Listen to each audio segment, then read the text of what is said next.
That was terrific and very appropriate to where we're headed. So if you've been with us this summer, you know that we're exploring God, right? And we're using Paul Smith's book, Is Your God Big Enough, Close Enough, You Enough? And we've looked at the big God, God as ultimate being, as boundless, as principled, something that we can really rely on as human beings. And we've also explored a more personal relationship with God, which often has, what would you say, it wouldn't be uncommon that we tend to personify that God, right? So maybe you have a relationship with Jesus, or you have a relationship with Mother Mary, someone that you can bring close, someone that can walk the journey with you, someone that you talk to daily. That's the personal God. And today, we're now moving into you as God. And I think for a lot of people on the planet, they would call that heresy or no way, right? But the cool thing is that in Unity, right from the beginning, this is the orientation that we've had. You are the living expression of God. You are a child of God. God has made itself manifest in your location. Now, Paul Smith takes us through this journey of God as us by using consciousness, which is, again, a term that we've used in Unity since inception. But he does a beautiful job of sort of breaking down consciousness for us. And I was all week long, I've been reading actually these chapters I'm speaking about today for a couple of weeks. And you may find me talking about levels of consciousness. But I want you to understand that there is a developmental quality here. But what's interesting about consciousness is it's not a linear experience, that you can be sort of grounded in some manifestation, some level of consciousness, and then all of a sudden you're off in boundlessness or you're off in oneness, quite unexpectedly. So it's not like we're in school and we're learning how to do consciousness. Consciousness happens. We foster it through the work that we do around consciousness, but let it happen. Just be watching for all the different ways that you as a human being can manifest as a spiritual being. I get to work with you on two of the levels today. We're just really going to touch on the first one, which is basic consciousness. And I took some notes. You're going to see that there's a bit of reading today, but let's bring up basic consciousness and read along with me. Basic consciousness is the way we function in the physical world. It includes our thoughts, feelings, intentions, values, memories, and sense of self. It's far from ordinary. It's incredible and spectacular. It's vital to our high level of functioning in the world. However, by itself, basic consciousness is a relatively limited awareness in terms of the reality beyond the physical material realm. In basic awareness, we only know reality as that which can be seen, heard, smelled, and touched by ordinary senses. And we all know people like that, right? Like I was thinking, Unity Village, where Unity is headquartered, is in Missouri, and it's the show me state. So these are people that take pride, not everyone in Missouri, but there's this consciousness and pride. I want to be able to taste it, touch it, get my hands around it, right? That's what's real. And so you can see that from that consciousness, it is totally incredible what we can do as human beings. Really. It's amazing. All the different tasks that we can do, how we can function at many different levels, how we can adjust to different situations. But that's all basic consciousness. And he says it, but I really want to highlight the fact, in basic consciousness, there is a definite sense of an individual self. In basic consciousness, usually we are living out of the ego. And so it's important to recognize that everyone in the world is living from basic consciousness, or you're not functioning very well, right? You need basic consciousness to have a functional life. I suppose there are people actually that don't have well-developed basic consciousness, I guess, as I think about it, but we all need it.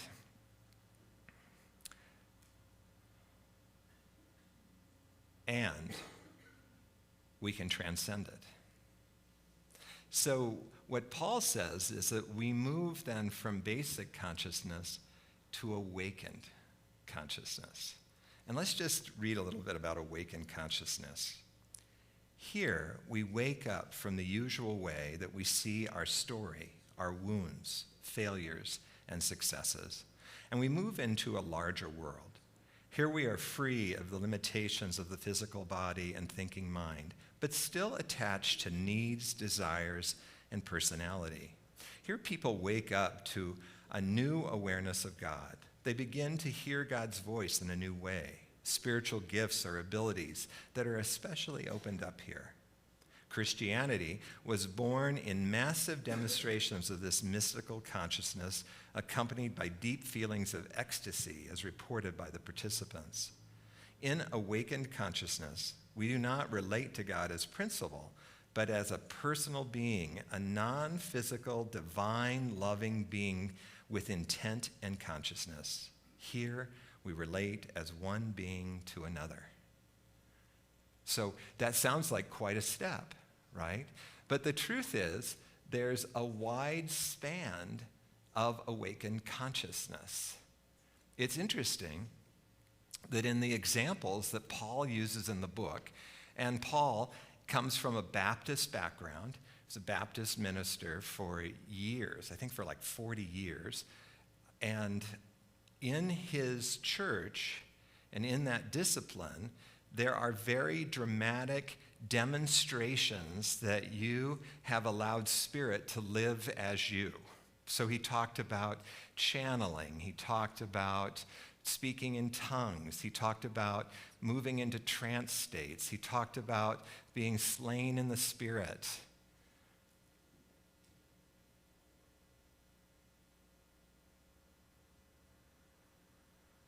I kind of feel fortunate that in unity, we don't rule out any of that, by the way. You know, all that's fine. In fact, I know Paul Smith. I attended his church when I was in seminary on Wednesday nights. And I fell in love with his consciousness and what he was doing, and several of my classmates did. So he actually did a class for us to our seminary, and at the end of it, he said, "How many of you speak in tongues?" And all of a sudden, you know, all these closet tongue speakers raised their hand. Like 50% of the class, he had to stand up and he relaxed us. You know, you have to kind of relax, right? If there's anything you're getting from me, we have to relax. We have to relax all the structures and stuff in us for Spirit to come through. All of a sudden, there's all this language being spoken that I can understand. And then what amazed me even more is 3 people in the class started interpreting what was being said, you know? And I'm like, okay, we're much more diverse than I thought, right? And so we can have that sort of piercing experience where you go, whoa, there's something going on here more than what I can see, touch, feel, get my hands on, right?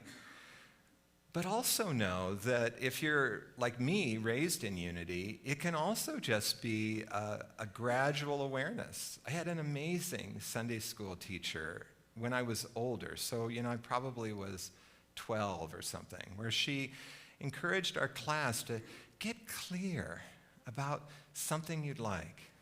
Just get really clear. And let's look at fears that you have around being able to get that. But I want you to begin to pay attention to, when you get clear, the actions that you can take to have that. But I also want you to pay attention to the way people come in and things happen in your life that support you in getting that. And time after time, we came in with these examples where things were happening that were much larger than anything any one of us could do on our own. And so we were being exposed. Maybe we wouldn't have the languaging for it, but we're being exposed that it's an intelligence universe that is working to synchronize different people's guidance and action to bring us together to accomplish so much more than any one of us could do, to bring in ideas and guidance. I mean, it's miraculous, really, when you open to it. So yes, I did have, one sort of big experience where I was asking, what should I be doing, as a business person, and heard a voice say, you're to be a minister, and that did sort of rock my ship. But in the same time, I already, for years, had been open to the fact. I already was practicing, at some level, an awakened consciousness.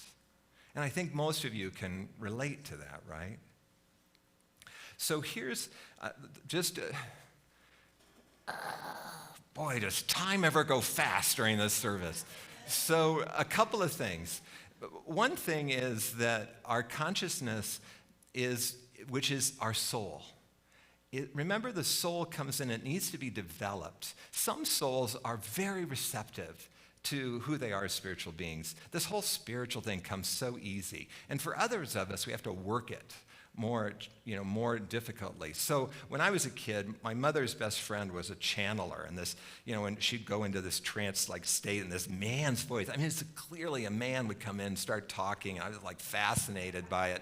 But when I graduated from college, I was home, and she and her husband were over for dinner. I was asking her about the channel. She goes, it's interesting. I don't channel anymore. I just have access to the wisdom.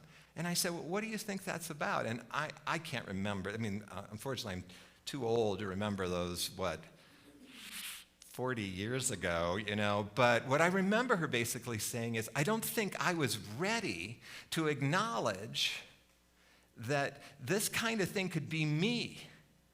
So it had to come in as an entity, and I had to give myself over to it. But she goes, now I just have access to it. I can just start, I just know, it comes to me like direct knowing. I just say it. And so remember that it's all an evolution for us. So one last thing then.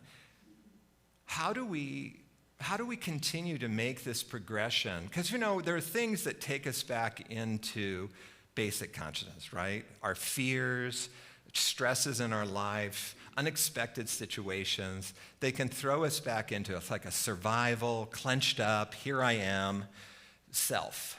How do we continue to practice relaxing into who we are as this expanded consciousness? And Paul beautifully reminds us of mindfulness. Remember, mindfulness is, I like what the Ridwan School has taught me. I, thousands of times during the day, sense my arms and legs. Because if you can sense your arms and legs, you're there. If you can't, you're caught up. You're caught up in some historical story about yourself that sometimes has you in a very physical way, or you're daydreaming or visioning the future, trying to escape this moment. But if you can sense your arms and legs, you're here with it. And then you get the full impact of what's going on, which then you need to work. Paul beautifully talks about the fact that he was in therapy for 20 years before he really began to sense that he was in the flow. We have to work it. We have stuff that stands in the way. And it's interesting, I can't work it for you. Jesus, in the book of John, I promise this is soon, we'll be at the end here, quick. Jesus in the book of John says, I tell you the truth. It is to your advantage that I go away. For if I do not go away, the advocate will not come to you, but if I go, I will send him to you. And I'm sure that was sort of the consciousness of the day. Today, I would hope that it would say, and the advocate will come to you. Because you see, we have to do our own work. We have to get in there and struggle with what's going on. We have to go back and feel our own pain and heal from that, because what we're doing is we're clearing the channel. And when we're clearing the channel and we have just even a bit of understanding of how Spirit works in us, and we might have someone that says, oh my gosh, that seemed like real compassion or real strength or real love up in you. Or, wow, I could really feel your strength. Then we begin to trust. And in the trusting, we can surrender more, not have to grab ourselves back and say, yeah, here I am, an individual self that needs to see, touch, and feel before it's real. All right, take a breath. Let's all just really take a breath, because we're going to move into a time now of extended meditation. Remember, meditation is also supporting us in mindfulness, because in meditation, we're learning to focus, not just to sit there and think, but to quiet our mind and continue to bring yourself back to a quiet mind. In the process, begin to see all the ways your mind wants to distract you from the moment. But you're developing your capacity by putting your focus on your breath, or just on the still, quiet depth of the cost center around your belly button. And so we get to practice that now for the next just about 12 minutes. I want to invite you to, again, take a nice deep breath. If you're comfortable, close your eyes.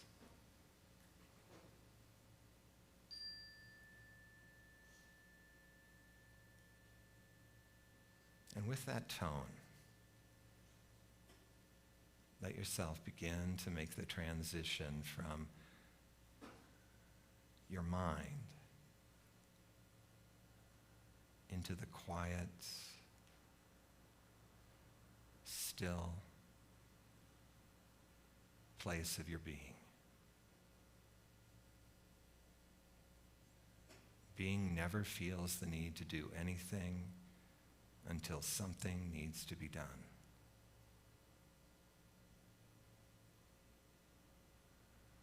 And so we relax,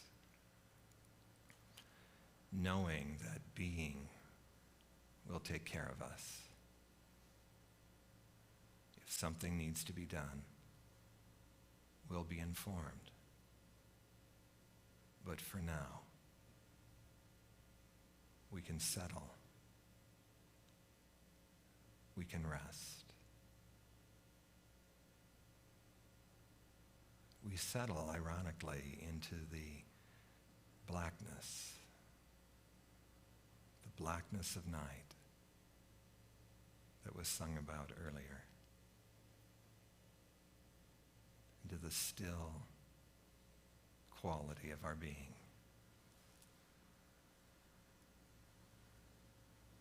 The chime will sound when our time of meditation is done. For now, we simply relax in the still blackness.